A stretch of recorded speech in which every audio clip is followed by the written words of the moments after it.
Okay, we've made our board and our counters, got our dice going. Now let's look at how to play the game. The game is a race to get from the start space around the board and back to the start space. You might think of it a little bit like the old game of Ludo. It's the one I used to play when I was a kid that was kind of similar to this. So let's say it's Blue's turn first. Let's roll the dice. And the result for Blue is a re-roll. Remember what we said before, the two of the counters are on top of each other. Let's bring them again. There we go. The roll for Blue is 2 blues. We'll show you that again, okay? So it's hard to see through the side, but there's 2 reds, 2 blues. So Blue is allowed to move 1 piece, 2 spaces. Start on the start space and then move 2. 1, 2. Now Red's turn. Okay, now how do we make sure the rolls are always fair? We count to 5.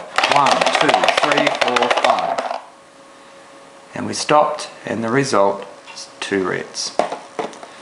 So Red is allowed to move 2 spaces as well. 1 piece, 2 spaces. 1, 2. And when Red ends up on the same space as their opponent, Blue, they put their piece back to the start. So that's one of the rules of the game. Let's have a look at what happens to Blue this time. Getting a little annoyed with that play, but that's part of the fun of the game. 1, 2, 3, 4, 5. Oh, it's a boomer roll for Blue, because 4 reds means Blue can move a piece once 5 spaces. 1, 2, 3, 4, 5. Now Blue's actually landed on one of the intersection spaces. Come back to that in a minute on Blue's next turn. If you land directly on an intersection space, that gives you some special options, but we'll look at that next turn. Okay, Red's turn. It's got a bit of catching up to do now. 1, 2, 3, 4, 5. And Red's rolled 3. Okay, so Red's got 2 options now. Red can roll and move 1 piece, 3 spaces. 1, 2, 3, which would of course bump Blue back again, or bring another piece on the board. Bring another piece on the board. Doesn't always pay to be too aggressive with the other player. Got to concentrate on your own game as well. Let's have a look. What's going to happen for Blue this time? 1, 2, 3, 4, 5. Blue has rolled. Oh, did I nudge that? Not allowed to do that. 1, 2, 3, 4, 5. Just 1 this time. So Blue's got 2 choices to either move this 1 space or bring another piece on the board and move it to here. Blue's actually going to move this one out of the danger zone. Blue stays here. A roll of 2 or 3 next turn, Red could bump Blue back. Blue's going to move into the shortcut. Because Blue landed on an intersection, Blue has the option to use the shorter route. Okay? And the same applies at any of the 4 intersections. If Blue ends up exactly on this space with a move, they can then use another shortcut and get home very quickly. So that was Blue's turn. Let's do one more roll of Red. Now, let's say that is Red 1, okay? Now Red has some interesting choices. Red could bring another piece on the board, or Red could move this one to the same space as the one in front of it. Okay? Now, what that means is not that the piece is sent back. If it had moved to a space occupied by a blue piece, the piece would go back to the start of the game. But what happens now is these 2 pieces for the rest of the game are moved together. Okay, we'll show you what we mean by that in a minute. Another Blue turn. 3, 4, 5. Blue's rolled 1 again. So Blue's going to bring another piece on the board, starting at the start space and moving 1 space. Okay? Red's turn again. 4, 5. Oh, a lovely roll from red.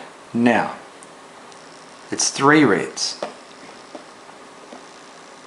Red could bring another piece on the board, 1, 2, 3, and it would join these two and they would all move together.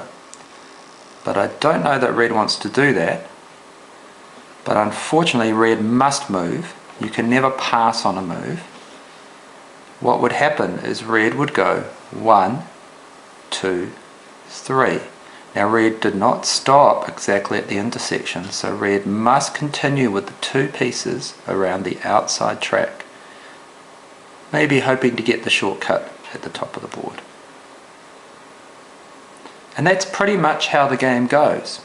Pieces that end up together must keep moving together.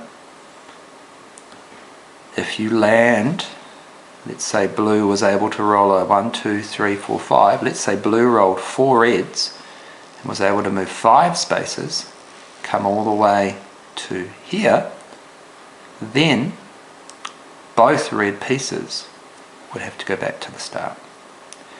Now that means, what that's telling you is it's a risky strategy to stack your pieces, to put them together, because they are at greater risk of getting sent back. And that's really how the game works. All we've really got to look at now is the end game. How does a piece get home? And this is where you've got an interesting negotiation to make with whoever you're playing. I can't remember what I was taught when I first learnt the game from a Korean person. But there's obviously 2 options. One is that you must get the exact number back to the start space, or you must simply move to the start space by any number, and it doesn't matter if it's higher. So what I mean by that is, if blue is here and blue made a roll of 3, that would be 1, 2 with 1 left over. The third one is simply not used, and the 3, 2, 3, blue is home and moves off the board. That seems to be an easy way to finish the game. Just to say any sort of roll will get you home.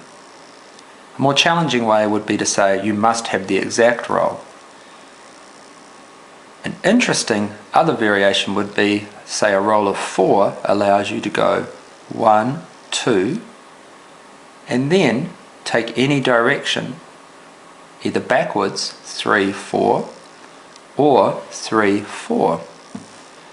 Now that creates quite an interesting strategy, because it puts you potentially out of the way of counters behind you that could bump you off.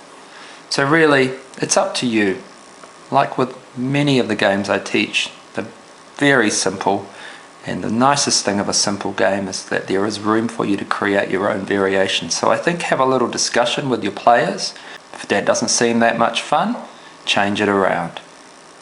And that's the game of Ute. Hope you enjoy it. Make yourself a bigger board if you want. If you're playing with the larger counters, when they do manage to land on a space together, you can stack them. You can play in teams, a red team and a blue team, 2 or 3 players per team.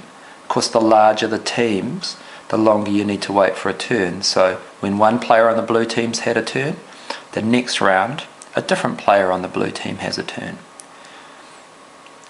I think that works much better with a larger board on the floor, and really being able to throw these counters.